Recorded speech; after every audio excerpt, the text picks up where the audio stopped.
मंगलपुर नाम के एक गांव में छोटा सा परिवार रहता था, जिसमें सविता नाम की एक औरत और उसके बेटे थे।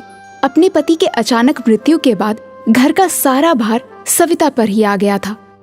2 बेटों की परवरिश और पढ़ाई लिखाई में ही उसका सारा जीवन निकल गया। लेकिन जब उसके बच्चे बड़े हुए तो सविता को एक बड़ा फैसला लेना था। अरे सविता बहन, तुम यहाँ आओ, अंदर आओ। क्या हुआ, सब ठीक तो है ना? श्रीधर भाऊजी, आप जानते तो है ना, मेरे दोनों बच्चों को बड़ी मुश्किल से पाला है मैंने। अब उनके शहर जाकर कॉलेज पढ़ने का टाइम आ गया है, मगर मेरे पास इतने पैसे नहीं हैं कि मैं दोनों को आगे पढ़ा पाऊं। अगर एक बेटे को नहीं पढ़ाया तो उसके साथ अन्याय होगा। ऐसे में मैं क्या करूं? तुम शांत हो जाओ और ये बताओ कि दोनों में से होशियार कौन है? मेरा मानव ज्यादा होशियार है। यूं तो अतुल भी ठीक ठाक पढ़ लेता है, मगर मानव पढ़ने में ज्यादा अच्छा है। तो बस फिर अतुल दोनों में से बड़ा है और होशियार भी। तुम उसे शहर पढ़ने के लिए भेजो और मानव को अपने पास ही रखो। मेरी जान पहचान में एक हलवाई के यहाँ नौकरी खाली है, मैं उसे वहीं पर लगवा दूंगा। श्रीधर की बात सुनकर सविता को तसल्ली मिलती है। वो मानव को बाहर पढ़ने के लिए भेजती है और अतुल को हरिया हलवाई के यहाँ नौकरी करने के लिए लगा देती है।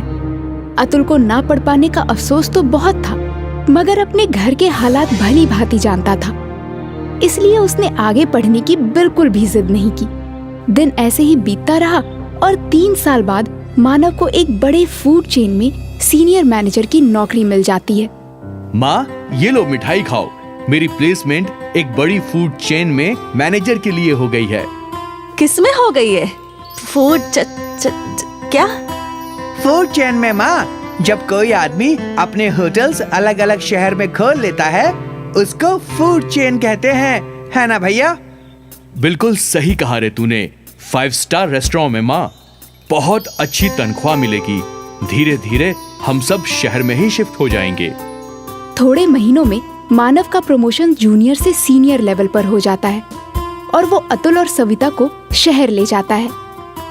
माँ, कल मेरे बॉस डिनर के लिए आ रहे हैं। जब मैंने उन्हें बताया कि मैं अपने पूरे परिवार को यहाँ ले आया हूँ तो वो बहुत खुश हुए। अरे वाह, तो बुला ले उन्हें। आखिर हम भी तो मिले तेरे बॉस को। मगर माँ, तुम तो बीमार रहती हो, तो फिर खाना कौन बनाएगा? तुम चिंता मत करो भैया।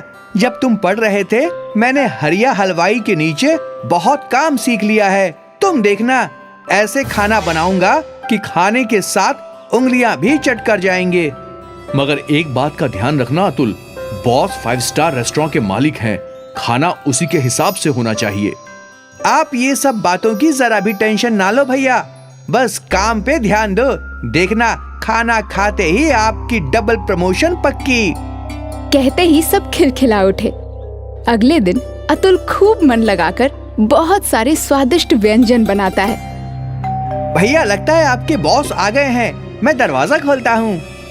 नहीं नहीं अतुल, तू रहने दे। बॉस क्या सोचेंगे कि कैसे कपड़े पहने हैं इसके भाई ने। मैं खोलता हूँ दरवाजा।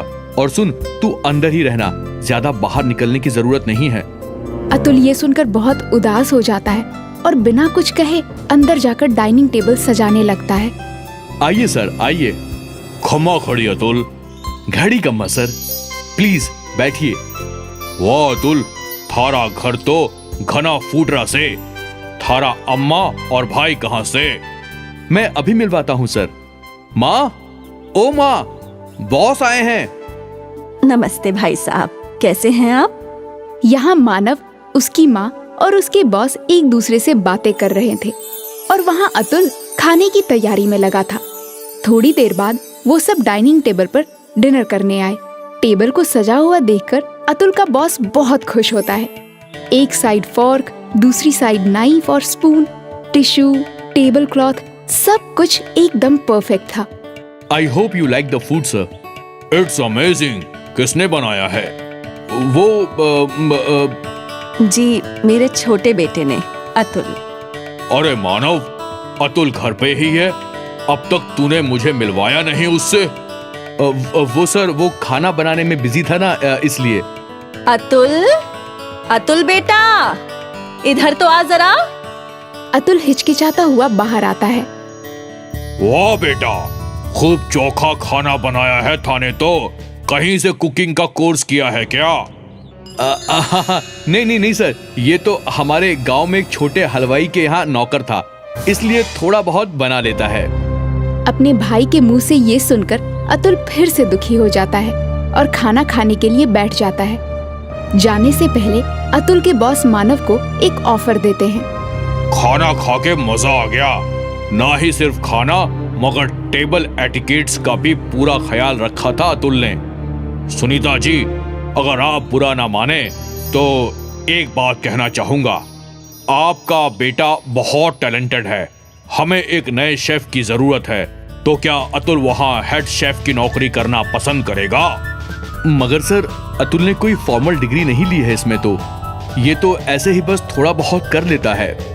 वो थारी टेंशन नहीं है मानव, मारे को बस स्वाद एक नंबर चाहिए और कुछ नहीं। अतुल, तुम कल मानव के साथ ऑफिस आ जाना और वहीं पे एक डिश बना के खिला देना। ये सुनकर अतुल तो बहुत खुश हो जाता है, मगर मानव को ये बात बिल्कुल पसंद नहीं आती। अगले दिन अतुल वहाँ पहुंचकर अपनी डिश बनाने लगता है। ये लीजिए sir, dal baati churma with an Italian twist. वाह वाह, खूब, बहुत बढ़िया डिश है। इसमें जो पुदीने का फ्लेवर है, आहा। क्या आपको अच्छी लगी सर? क्या मैं चख सकता हूँ? अरे ये तो बहुत अच्छी है। तो फिर? क्यों, चौंक गया ना? क्या हुआ सर, मैं कुछ समझा नहीं। अब तुम इसे खुद बताओ या मैं बताऊं? वो अतुल, मैं इस रेस्टोरेंट के शेफ को तुम्हारी डिश में नमक मिर्ची डालने के लिए कहा था ताकि तुम्हें यहाँ नौकरी ना मिले। क्या? हाँ, और ये बात करते हुए सविता बहन ने तुम्हें फोन पे सुन लिया और मुझे पहले ही इन्फॉर्म कर दिया। इससे पहले कि वो शेफ कुछ कर पाता, मैंने उसे फायर कर दिया। मगर भैया, ऐसा क्यों? मैं नहीं चाहता था कि तुझे भी मेरे जितना पैसा और लाइफस्टाइल मिले। मैं चाहता था कि तू ऐसे ही मेरे टुकड़ों पर पले। यू आर फायर्ड मानव। नहीं सर, ऐसा मत कीजिए। मेरा भाई दिल का बुरा नहीं है, आप उसे नौकरी से मत निकालिए।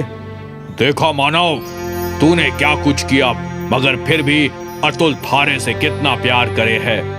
आई am sorry sir, I am sorry Atul. Manav को अपनी गलती का एहसास हो जाता है और वो दोनों हंसी खुशी रहने लगते हैं।